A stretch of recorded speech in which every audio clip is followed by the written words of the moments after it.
Hello students, welcome to online class. मैं सुखवंत सिंह। आप कर रहे हैं +2 का पंजाबी साहित्य। +2 के पंजाबी साहित्य में अपने 6 पाठ पूरे हो गए हैं। अज आप शुरू कर जा रहे हैं 7वां पाठ सोहन सिंह मेशा का। इन्हां दी पहली कविता है धरती दे बोल अते दूजी कविता है दुश्मनी दी दास्तान। पंजाबी कावधारा भाग दूजा काल संग्रह विच दर्ज सोहन सिंह मेशा दीयां दो रचनावां हैं, धरती दे बोल अते दुश्मनी दी दास्तान। धरती दे बोल दे विच कवि ने दस्सिया कि मनुख कमाई दे चक्कर विच कमाई करन विच पिछे दिन रात भजदा रहिंदा है। एक मिनट भी वो चैन नाल टिक के नहीं बह सकदा ते वो कमाई दा मारा दिन रात भजदा रहिंदा है, पैसे कमाउण वाला। ये सब जिहड़े कारज हैं सबर संतोख करने चाहिए। कवि सबर संतोख की गल करदा समझाउंदा होया अपनी कविता लिखदा है। शुरू करते हाँ अपनी कविता धरती दे बोल। धरती दे बोल दो पल कोल खलो वेराइया दो पल रह खलो पूंज दियां तेरा मत्थे उत्तों मुड़का रहा चोवे दो पल होर खलो, दो पल होर खलो। तो अपनी कविता है धरती दे बोल। शुरू करांगे धरती दे बोल तो लैके दो पल होर खलो। तो अपने है होर खलो, दो पल होर जिहड़ा खलो। पहला लिखांगे आपां प्रसंग, फिर करांगे आपां व्याख्या ते चर्चा। पहला अपना सब तो जरूरी काम पहला है प्रसंग। प्रसंग दे विच ये काव 17 पंक्तियां टोटा साडी पंजाबी दी पाठ पुस्तक पंजाबी कावधारा भाग दूजा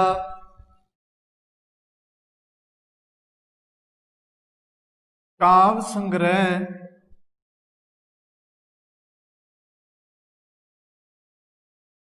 विच दर्ज शॉर्ट नेम लिखा है। पूरा नाम है सोहन सिंह मेशा दी रचना धरती दे बोल। धरती दे बोल विचों लईयां गईयां हन। जिहड़ी ये कविता है सोहन सिंह मेशा की कविता धरती दे बोल विचों लईयां गईयां हन। इस कविता विच कवि ने मनुख नूं संबोधित करदियां कहा है कि ये जिंदगी तू सुख आराम नाल माण लै। जिहड़ी जिंदगी है तैनूं मनुखा जन्म मिलिया है, मनुखी जिहड़ा तैनूं जिंदगी मिली है सुखां दे नाल माण। तां इस रचना विच कवि ने इस रचना विच कवि ने मनुख नूं संबोधित किया है। मनुख नूं संबोधित किया है। की कीता है संबोधित? वो कहता है कि ये जिहड़ी जिंदगी है कि ये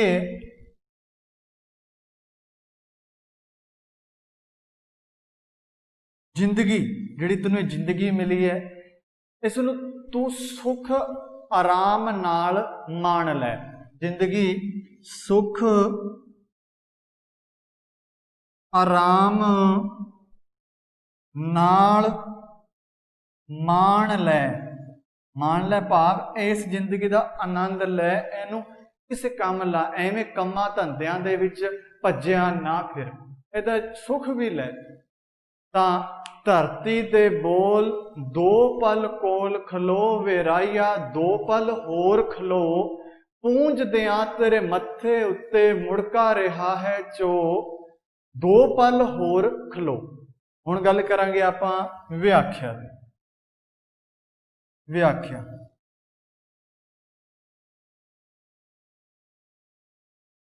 व्याख्या ये रचना इस विच कवि कहता है कि धरती दे बोल हन, धरती दे बोल हन, धरती दे शब्द हन कि धरती ने आवाज दिती।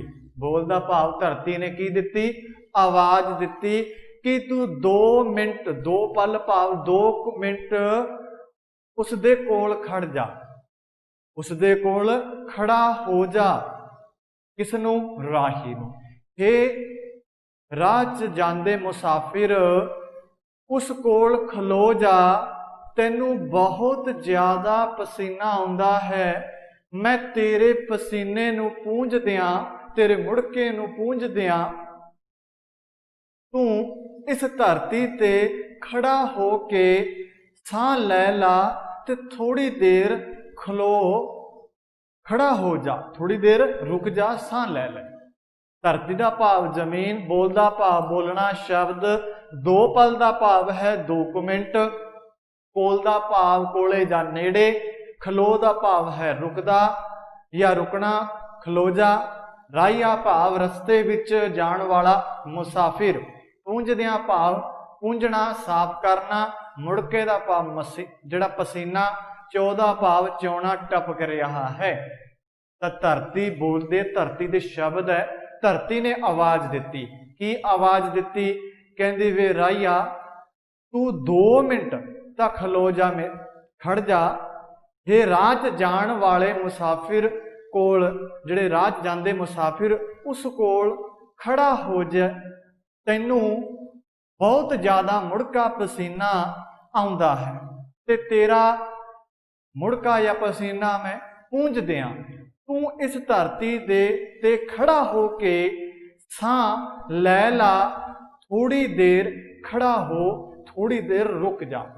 ये सी अपनी जिहड़ी पहली व्याख्या, छोटी जी ते बिल्कुल सौखी जी, जिहदे विच कवि ने धरती दे बोल मुसाफिर नूं की कह रही है धरती। हुण गल करदे हां दूजी व्याख्या दी।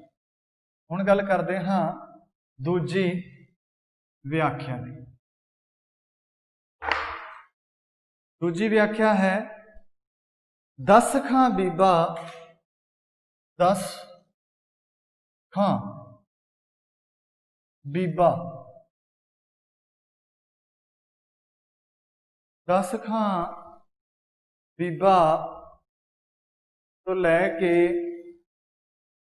होर खलो, 2 पल, पल होर खलो तक, प्रसंग अपना उस तरह उही रहूगा।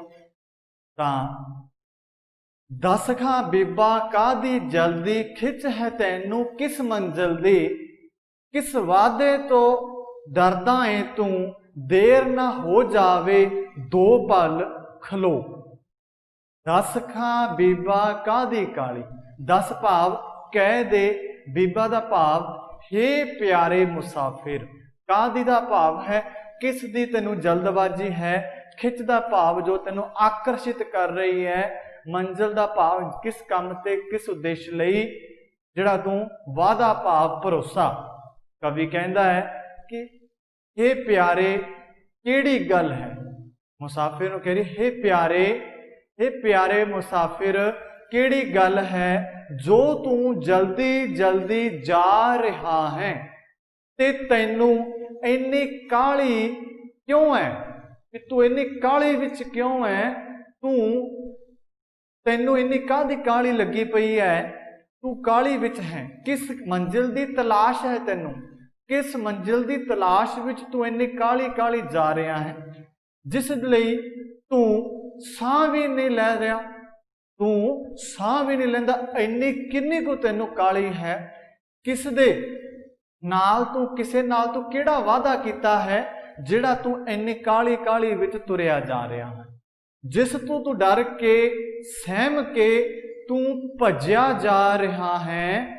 ते मनुख तू 2 पल फड़ के साह लै लै, ये समा मुड़ के नहीं आउणा, इसलिए तू रुक के धरती कोल खड़ा हो के साह लै लै। जिहड़ा समा लंघ गया उन्हें मुड़ वापस नहीं आउणा। तां इस विच कवि कहंदा है कि हे प्यारे मुसाफिर, तैनू किहड़ी गल दी काली है, जल्दी जल्दी च है जिहड़ा तू भज्जिया जा रहा है। तैनू इन्नी काहदी काली है, किस गल दी काली है, इन्नी काली क्यों कर रहा है तू किस मंजिल ते, तू दस किहड़ी मंजिल ते तलाश विच है जिहड़ी तू इन्नी काल कर रहा है, जिस लई तू साह भी नहीं लै रहा। ते किसे नाल कि तू वादा करके आया है, वादा किया होया है कि जो जिस तो तू डर के सहम के ते तू भज्जिया जा रहा है। हे मनुख, 2 पल खड़ साह लै, ये समा मुड़ के नहीं आना। धरती कोल खड़ 2 पल खड़ के साह लै लै। ये सी अपनी दूजी व्याख्या, जिहदे विच कवि ने मनुख नूं जिहड़ी समय दे बारे दस्सिया कि ये समा मुड़ दोबारा वापस नहीं आना। हुण गल करदे हां आपां तीजी दी। तीजी व्याख्या है अपनी, दस जा अपना थों टिकाणा। 10 जा अपना तो लैके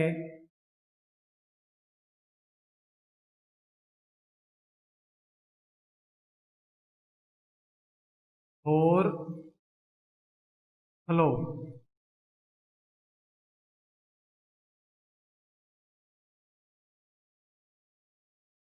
दस जा अपना थां टिकाणा, कित्थों तुरिया कित्थे जाना, किस पैंडे दी भटकण, तेरे पैरी गई समो, 2 पल होर खलो। 2 पल होर खलो। थां दा भाव है पक्का पता, पैंडे दा भाव तलाश, भटकण दा भाव अग लगनी या मन मलचना, मन चल चलाउणा। समय का भाव जिहड़ी समय रच गई या जिहड़ी जम गई या जस गई। व्याख्या कवि कहता है कि हे मुसाफिर, तू इन्नी काली काली कित्थे जा रहा है, तैनू इन्नी काली किस गल दी है, तू तेरा पता टिकाणा तो दस, तू दस जा तू कित्थों आया है, भी तू कित्थों आया है ते आखिर तू कित्थे जाना चाहना है, भी जिहड़ा तू इन्नी काली दे विच हां, कित्थों आया है, कित्थे जाना चाहना है तू, आखिर तेरा जिहड़ा थां है टिकाणा है तू दस के जा भी वो तेरा थां टिकाणा की है। जो तू रुकदा नहीं, तैनू किहड़ी जिहड़ी पैंडे दी भटकण लगी है या भटकण लगी हुई है जो तेरे पैरां दे विच जम गई है। कि तू तां इस धरती ते 2 मिनट साह लैण लई रुक नहीं सकदा, तेरे कोल 2 मिनट साह लैण लई भी समा नहीं। दस जा थां टिकाणा, हे मुसाफिर तेरा की थां टिकाणा है, तू दस के जा, तेरा की थां किहड़ा थां है, कित्थों दा तू रहण वाला है, पता दस के जा। कित्थों तुरिया कित्थे जाना, हे मुसाफिर तू कित्थों तुरिया सैं ते तू कित्थे पहुंचना चाहना है, वो तू दस के जा भी तू कित्थों तुरिया कित्थे जाना है। किस पैंडे दी भटकण, तैनू किस मंजिल दी तलाश विच, किस पैंडे दी आखिर तू किस दी तलाश विच है, किस पैंडे दे विच भटक रहा है जो तेरे पैरां दे विच जम गई है। तेरी पैरी गई समो दा भाव जम गई। 2 पल होर खलो, हे मुसाफिर तू इस धरती को 2 ਕੁ ਮਿੰਟ ਸਾਹ ਲੈਣ ਲਈ ਰੁਕਦਾ ਹੀ ਨਹੀਂ, ਇੰਨੀ ਕਾਹਲ ਤੈਨੂੰ ਲੱਗੀ ਪਈ ਹੈ। ਇਹ ਸਨ ਆਪਣੀਆਂ 3 ਵਿਆਖਿਆ ਹੋ ਗਈਆਂ। ਹੁਣ ਆਪਾਂ ਕਰਦੇ ਹਾਂ ਆਪਣੀ ਚੌਥੀ ਵਿਆਖਿਆ।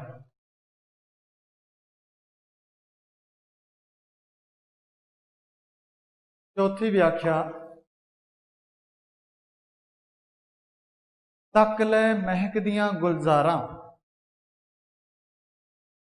तक लै तो लैके 2 पल होर खलो, तां तक लै महक दियां गुलजारां, मान लै कुछ चिर मौज बहारां, जांदा पल्ले बन लै जाई, फुल्लां दी खुशबू पूंजदियां तेरे मत्थे उत्तों, मुड़का रहा है चो 2 पल होर खलो। तक लै महक दियां गुलजारां, हुण तक दा भाव मान लै, महक दियां भाव खुशबू दियां, खुशी दियां लहरां, गुलजार दा भाव आनंद आउणा, मौज भाव खुशियां, बहारां जिंदगी विच बहार लैके आउणी, पल्ले भाव नाल लैके, बन लै अपने आप नाल, खुशबू भाव खुशबू जिंदगी दा आनंद, खुशबू जिंदगी दा जिहड़ा आनंद है तू अपने पल्ले बन लै। तक लै महक दियां गुलजारां, कवि कहंदा है कि हे मनुख तू इस जिंदगी दा आनंद मान लै, तू इस जिंदगी दा आनंद मान दियां इस महकां दी खुशी विच, महकां दी खुशी नूं अपनी अपना आनंद लै ते इस नूं जिन्ना चिर मान सकदा है, आनंद लै सकदा है, उन्ना चिर मान। क्यों कि ये मौजां थोड़े चिर लई हुंदियां, भी अपने जीवन मौज बहार सदा नहीं, तो थोड़े चिर लई इन्हां दा समां सीमित है। जिन्ना चिर तैनूं मौज बहारां मिलियां है तू इन्हां नूं मान, तू एवें भज्या ना फिर, तू अपना समा जिहड़ा वक्त है वो एवें ना गवा, तू इहदा मौज बहारां दा आनंद मान लै, तू मौज बहारां दा जिहड़ा आनंद है वो मान लै। इस दुनिया ते तू आया है, इस जिंदगी दा भी आनंद मान, तू इस दुनिया ते आया है, तू इस जिंदगी दा आनंद लै, तू जांदा जांदा इन्हां फुल्लां दी खुशबू दा नज़ारा लै ही लै, ये असल जिंदगी है, जिहड़ा जांदा जांदा खुशबू फुल्लां दी खुशबू महक है वो असल जिंदगी है। तू अपना सारा कार छड्ड के साह लै ते मैं तेरा मुड़का पूंज दियां, क्योंकि ये तां समा तेरे कोल जिंदगी नूं मानण लई समा है, आनंद मानण लई समा है। तो तेनों तक लै महक दियां गुलजारां, मान लै कुछ मौज बहारां, जिन्नियां भी मौज बहारां है, गुलजारां है, महक दियां जिहड़ियां खुशियां है उहदा तू आनंद मान, उन्हां नूं तू एवें ना जाण दे, ये बहुता चिर नहीं मिलदियां, जे तैनूं मिलियां है तो तू इहदी खुशी मना, तू खुश रह, तो खुशियां मान तू इन्हां दा, उहदा समा जिहड़ा खुशियां दा एवें ना जाण दे, ये तैनूं बार बार नहीं मिलनियां, ये मुड़ दोबारा नहीं आउणियां, इसलिए तो इस खुशियां दा आनंद मान। जिहड़ा ये समा है ये थोड़ा चिर है, इस दुनिया विच जे तू आया है तो जिंदगी दा आनंद लै, तो इस दुनिया संसार दे विच आया है तो तैनूं इसका आनंद लेना चाहिए है, खुशी लेनी चाहिए है। एवें सारा दिन कम्मां दे मगर भज्जण दा कोई फायदा नहीं, तेरे नाल जो जाना है वो फुल्लां दी खुशबू नज़ारा लै, ही असल दे नाल तू इस विच जाना है, जो तेरे नाल इस संसार तो नाल जाना है। तां इह सी अपनी चौथी व्याख्या, जिहड़ी धरती दे बोल दी अपनी जिहड़ी कविता है ये अपनी पूरी हुंदी है। हुण आपां करांगे इस दा सार, धरती दे बोल। प्रश्न है, धरती दे बोल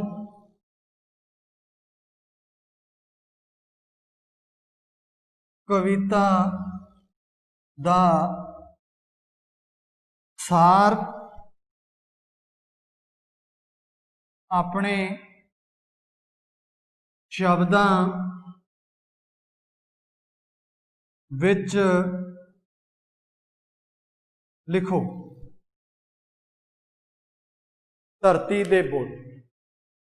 ਧਰਤੀ ਦੇ ਬੋਲ ਕਵਿਤਾ ਸੋਹਣ ਸਿੰਘ ਮੇਸ਼ਾ ਦੀ ਕਵਿਤਾ ਹੈ। ਇਸ ਕਵਿਤਾ ਵਿੱਚ ਕਵੀ ਨੇ ਮਨੁੱਖ ਨੂੰ ਸੰਬੋਧਿਤ ਕਰਦਿਆਂ ਹੋਇਆ ਕਿਹਾ ਹੈ ਕਿ ਇਹ ਜ਼ਿੰਦਗੀ ਸੁੱਖ ਆਰਾਮ ਨਾਲ ਮਾਣ ਲੈ। ਇਹ ਜਿਹੜੀ ਤੈਨੂੰ ਜ਼ਿੰਦਗੀ ਹੈ ਇਹ ਮੁੜ ਦੁਬਾਰਾ ਨਹੀਂ ਮਿਲਣੀ। ਇਹ ਜ਼ਿੰਦਗੀ ਤੈਨੂੰ ਵਾਰ-ਵਾਰ ਨਹੀਂ ਮਿਲਣੀ। ਤੂੰ ਇਹਦਾ ਸੁੱਖ ਲੈ, ਆਨੰਦ ਲੈ। ਕਵੀ ਕਹਿੰਦਾ ਹੈ ਕਿ ਧਰਤੀ ਦੇ ਬੋਲ ਹਨ ਕਿ ਧਰਤੀ ਕਹਿੰਦੀ ਹੈ, ਕੀ ਕਹਿੰਦੀ ਹੈ ਕਿ ਤੂੰ 2 ਮਿੰਟ ਉਸ ਕੋਲ ਖੜਾ ਹੋ ਜਾ। ਤੂੰ 2 ਮਿੰਟ ਉਸ ਕੋਲ ਖੜਾ ਹੋ ਜਾ। ਇਹ ਰਾਹ 'ਚ ਜਾਂਦੇ ਮੁਸਾਫਿਰ ਉਸ ਕੋਲ ਖੜਾ ਹੋ ਜਾ। ਤੈਨੂੰ ਬਹੁਤ ਜ਼ਿਆਦਾ ਜਿਹੜਾ ਪਸੀਨਾ ਆਉਂਦਾ ਹੈ, ਤੈਨੂੰ ਬਹੁਤ ਜ਼ਿਆਦਾ ਪਸੀਨਾ ਮੁੜਕਾ ਆਉਂਦਾ ਹੈ ਤੇ ਮੈਂ ਤੇਰਾ ਮੁੜਕਾ ਪਸੀਨਾ ਪੂੰਝ ਦਿਆਂ ਤੇਰੇ ਮੱਥੇ ਉੱਤੋਂ। ਇਸ ਲਈ ਤੂੰ ਧਰਤੀ ਕੋਲ ਖੜ ਜਾ, ਖੜਾ ਹੋ ਕੇ ਸਾਹ ਲੈ ਲੈ, ਥੋੜੀ ਦੇਰ ਰੁਕ ਜਾ। ਹੇ ਪਿਆਰੇ, ਤੈਨੂੰ ਕਿਹੜੀ ਗੱਲ ਦੀ ਕਾਹਲ ਹੈ? ਕਿਸ ਗੱਲ ਦੀ ਤੈਨੂੰ ਕਾਹਲ ਹੈ ਜਿਹੜਾ ਤੂੰ ਇੰਨੀ ਜਲਦੀ ਵਿੱਚ ਹੈ? ਤੈਨੂੰ ਇੰਨੀ ਕਾਹਲੀ ਕਿਉਂ ਹੈ ਤੇ ਤੂੰ ਇੰਨੀ ਕਾਹਲੀ ਵਿੱਚ ਕਿਉਂ ਹੈ? ਤੈਨੂੰ ਕਿਸ ਤੇ ਕਿਹੜੀ ਮੰਜ਼ਿਲ ਦੀ ਤਲਾਸ਼ ਹੈ ਜਿਸ ਲਈ ਤੂੰ ਸਾਹ ਵੀ ਨਹੀਂ ਲੈ ਰਿਹਾ? ਕਿਸ ਦੇ ਨਾਲ ਤੂੰ ਕਿਹੜਾ ਵਾਅਦਾ ਕੀਤਾ ਹੈ ਜਿਸ ਤੋਂ ਤੂੰ ਡਰ ਕੇ ਸਹਿਮ ਕੇ ਭੱਜਿਆ ਜਾ ਰਿਹਾ ਹੈ? ਜਾਂ ਮਨੁੱਖ 2 ਪਲ ਖਲੋ ਇਸ ਧਰਤੀ को खड़ के ਸਾਹ ਲੈ ਲੈ। ਇਹ ਸਮਾਂ ਮੁੜ ਦੁਬਾਰਾ ਫਿਰ ਨਹੀਂ ਆਵੇਗਾ। ਜੋ ਸਮਾਂ ਇੱਕ ਵਾਰ ਲੰਘ ਗਿਆ ਉਹ ਦੁਬਾਰਾ ਨਹੀਂ ਆ ਸਕਦਾ। ਇਸ ਲਈ ਤੂੰ ਧਰਤੀ ਕੋਲ 2 ਪਲ ਖਲੋ ਕੇ ਸਾਹ ਲੈ, ਆਰਾਮ ਨਾਲ ਦਮ ਲੈ। ਫਿਰ हे ਮੁਸਾਫਿਰ, ਤੈਨੂੰ ਇੰਨੀ ਕਾਹਦੀ ਕਾਹਲੀ ਹੈ ਕਿ ਤੂੰ ਕਾਹਲੀ ਹੈ ਕਿ ਤੇਰਾ ਪਤਾ ਟਿਕਾਣਾ ਦੱਸ। ਵੀ ਤੈਨੂੰ ਇਹਦੀ ਕਾਹਦੀ ਕਾਹਲੀ? ਤੂੰ ਮੈਨੂੰ ਆਏ ਦੱਸ, ਤੇਰਾ ਪਤਾ ਕੀ ਹੈ? ਤੇਰਾ ਟਿਕਾਣਾ ਕੀ ਹੈ? ਤੂੰ ਕਿੱਥੋਂ ਆਇਆ ਹੈ? ਤੂੰ ਕਿੱਥੇ ਜਾਣਾ ਹੈ? ਤੂੰ ਮੈਨੂੰ ਆਪਣਾ ਥਾਂ ਟਿਕਾਣਾ ਦੱਸ। ਵੀ ਤੈਨੂੰ ਇੰਨੀ ਕਾਹਦੀ ਕਾਹਲੀ ਹੈ? ਤੇਰਾ ਪਤਾ ਟਿਕਾਣਾ ਦੱਸ। ਤੂੰ ਕਿੱਥੇ ਜਾਣਾ ਚਾਹੁੰਦਾ ਹੈ ਜੋ ਤੂੰ ਰੁਕਦਾ ਨਹੀਂ? ਵੀ ਤੇਰੀ ਮੰਜ਼ਿਲ ਕੀ ਹੈ ਜਿਹੜਾ ਤੂੰ ਰੁਕਦਾ ਹੀ ਨਹੀਂ, ਭੱਜਿਆ ਜਾ ਰਿਹਾ ਹੈ? ਤੂੰ ਮੈਨੂੰ ਦੱਸ, ਤੂੰ ਕਿੱਥੇ ਜਾਣਾ ਹੈ? ਤੈਨੂੰ ਇੰਨੀ ਕਾਹਦੀ ਕਾਹਲੀ ਹੈ? ਤੂੰ ਕਿਸ ਪੈਂਡੇ ਦੀ ਭਟਕਣ ਲੱਗੀ ਹੋਈ ਹੈ? ਤੇਰੇ ਪੈਰਾਂ ਵਿੱਚ ਉਹ ਜੰਮ ਗਈ ਹੈ ਤਾਂ ਤੂੰ ਇਸ ਧਰਤੀ ਤੇ 2 ਪਲ ਵੀ ਖਲੋ ਨਹੀਂ ਸਕਦਾ? ਤੈਨੂੰ ਇੰਨੀ ਕਾਹਦੀ ਕਾਹਲੀ ਹੈ ਜਿਹੜਾ ਤੂੰ ਇੰਨਾ ਭੱਜਿਆ ਜਾ ਰਿਹਾ ਹੈ? 2 ਪਲ ਖਲੋ ਕੇ ਤੂੰ ਸਾਹ ਤਾਂ ਲੈ। हे ਮਨੁੱਖ, ਤੂੰ ਇਸ ਜ਼ਿੰਦਗੀ ਵਿੱਚ, ਇਸ ਜ਼ਿੰਦਗੀ ਦੀਆਂ ਜਿਹੜੀਆਂ ਖੁਸ਼ੀਆਂ ਮਾਣ, ਇਸ ਜ਼ਿੰਦਗੀ ਦਾ ਆਨੰਦ ਮਾਣ, ਮਹਿਕ ਦੀਆਂ ਖੁਸ਼ੀਆਂ ਦਾ ਆਨੰਦ ਲੈ। ਇਹ ਜ਼ਿੰਦਗੀ ਮੁੜ ਦੁਬਾਰਾ ਨਹੀਂ ਆਉਣੀ। ਇਹ ਸਮਾਂ ਬਾਰ-ਬਾਰ ਨਹੀਂ ਆਉਣਾ। ਜੋ ਸਮਾਂ ਇੱਕ ਵਾਰ ਲੰਘ ਗਿਆ ਉਹ ਮੁੜ ਵਾਪਸ ਹੱਥ ਨਹੀਂ ਆਊਗਾ। ਜੋ ਤੈਨੂੰ ਮੌਜ ਬਹਾਰਾਂ ਮਿਲੀਆਂ ਹੈ ਉਹਨਾਂ ਦਾ ਤੂੰ ਆਨੰਦ ਮਾਣ। ਤੂੰ ਐਵੇਂ ਨਾ ਭਟਕਦਾ ਫਿਰ, ਤੂੰ ਐਵੇਂ ਨਾ ਭੱਜਿਆ ਫਿਰ। ਜਿਹੜਾ ਤੈਨੂੰ ਹੁਣ ਸਮਾਂ ਮਿਲਿਆ ਹੈ ਇਹਦੀ ਤੂੰ ਕਦਰ ਕਰ। ਤੈਨੂੰ ਇਸ ਦੁਨੀਆ ਚੋਂ, ਇਸ ਸੰਸਾਰ ਚੋਂ ਜਿਹੜੀਆਂ ਮਹਿਕ ਦੀਆਂ ਗੁਲਜ਼ਾਰਾਂ ਨਾਲ ਲੈ ਕੇ ਤੂੰ ਜਾਣੀਆਂ ਹੈ ਉਹਨਾਂ ਦਾ ਆਨੰਦ ਲੈ। ਤੂੰ ਜ਼ਿੰਦਗੀ ਦਾ ਸਾਰਾ ਕਾਰਜ ਛੱਡ ਕੇ ਸਾਹ ਲੈ ਤੇ 2 ਪਲ ਖਲੋ ਜਾਂ ਜੋ ਇਹ ਧਰਤੀ ਤੇਰਾ ਮੁੜਕਾ ਪੂੰਝ ਦੇਵੇ। ਤਾਂ ਇਹ ਸੀ ਆਪਣਾ ਇਸ ਕਵਿਤਾ ਦਾ ਸਾਰ। ਹੁਣ ਗੱਲ ਕਰਦੇ ਹਾਂ ਇਸ ਕਵਿਤਾ ਦੇ ਕੇਂਦਰੀ ਭਾਵ ਦੀ। ਫਿਰ ਆਪਣੀ ਇਹ ਕਵਿਤਾ ਪੂਰੀ ਹੋ ਜੂਗੀ। ਧਰਤੀ ਦੇ ਬੋਲ ਕਵਿਤਾ ਦਾ ਕੇਂਦਰੀ ਭਾਵ ਲਿਖੋ। ਕੇਂਦਰੀ ਭਾਵ। ਧਰਤੀ ਦੇ ਬੋਲ ਕਵਿਤਾ ਸੋਹਣ ਸਿੰਘ ਮੇਸ਼ਾ ਦੀ ਕਵਿਤਾ ਹੈ। ਇਸ ਕਵਿਤਾ ਵਿੱਚ ਕਵੀ ਨੇ ਮਨੁੱਖ ਨੂੰ ਸੰਬੋਧਿਤ ਕਰਦਿਆਂ ਹੋਇਆ ਕਿਹਾ ਹੈ ਕਿ ਜੋ ਤੈਨੂੰ ਸਮਾਂ ਮਿਲਿਆ ਹੈ, ਜੋ ਤੈਨੂੰ ਇਹ ਜ਼ਿੰਦਗੀ ਮਿਲੀ ਹੈ, ਇਹਦਾ ਕੋਈ ਮੁੱਲ ਨਹੀਂ। ਕਿੰਨੀ ਅਨਮੋਲ ਤੈਨੂੰ ਜ਼ਿੰਦਗੀ ਮਿਲੀ। तू ਇਹਦਾ सुख आराम नाल माण लै, तू ਇਹਦਾ सुख आनंद माण। तू ਐਵੇਂ ਭੱਜਿਆ ना फिर, ਐਵੇਂ भटकदा ना फिर। जो ਤੈਨੂੰ ਇਹ ਜ਼ਿੰਦਗੀ मिली है ये ਤੈਨੂੰ दोबारा फिर नहीं मिलनी। तू 2 पल खलो हाँ लै, ਐਵੇਂ ਸਾਰਾ ਦਿਨ ਕੰਮ ਧੰਦਿਆਂ ਦੇ ਮਗਰ ਨਾ ਭੱਜਿਆ ਫਿਰ, ਤੇਰੇ ਕੁਝ ਨਹੀਂ ਨਾਲ ਜਾਣਾ। ਤਾਂ 2 ਪਲ ਖਲੋ, ਆਰਾਮ ਕਰ, ਖੁਸ਼ੀਆਂ ਮਾਣ। ਜੋ ਤੈਨੂੰ ਇਸ ਸੰਸਾਰ ਦੇ ਵਿੱਚ ਖੁਸ਼ੀਆਂ ਆਨੰਦ ਮਿਲਿਆ ਹੈ ਉਹਦਾ ਤੂੰ ਆਨੰਦ ਲੈ, ਐਵੇਂ ਸਾਰਾ ਦਿਨ ਨਾ ਭੱਜ। ਤਾਂ ਇਹ ਸੀ ਆਪਣੀ ਜਿਹੜੀ ਕਵਿਤਾ ਸੋਹਣ ਸਿੰਘ ਮੀਸ਼ਾ ਦੀ ਪਹਿਲੀ ਕਵਿਤਾ ਧਰਤੀ ਦੇ ਬੋਲ, ਜਿਸ ਵਿੱਚ ਆਪਾਂ ਪ੍ਰਸੰਗ, ਵਿਆਖਿਆ, ਸਾਰ ਅਤੇ ਕੇਂਦਰੀ ਭਾਵ ਆਪਾਂ ਕੀਤਾ ਹੈ। ਆਪਣੀ ਇਹ ਕਵਿਤਾ ਪੂਰੀ ਹੁੰਦੀ ਹੈ। ਅਗਲੀ ਵੀਡੀਓ ਦੇ ਵਿੱਚ ਆਪਾਂ ਇਹਨਾਂ ਦੀ ਦੂਜੀ ਕਵਿਤਾ ਕਰਾਂਗੇ। ਉਹਨੇ ਸਮੇਂ ਦੇ ਵਿੱਚ ਤੁਸੀਂ ਇਹਨੂੰ ਧਿਆਨ ਨਾਲ ਸੁਣਨਾ, ਨੋਟ ਕਰਨਾ। ਧੰਨਵਾਦ।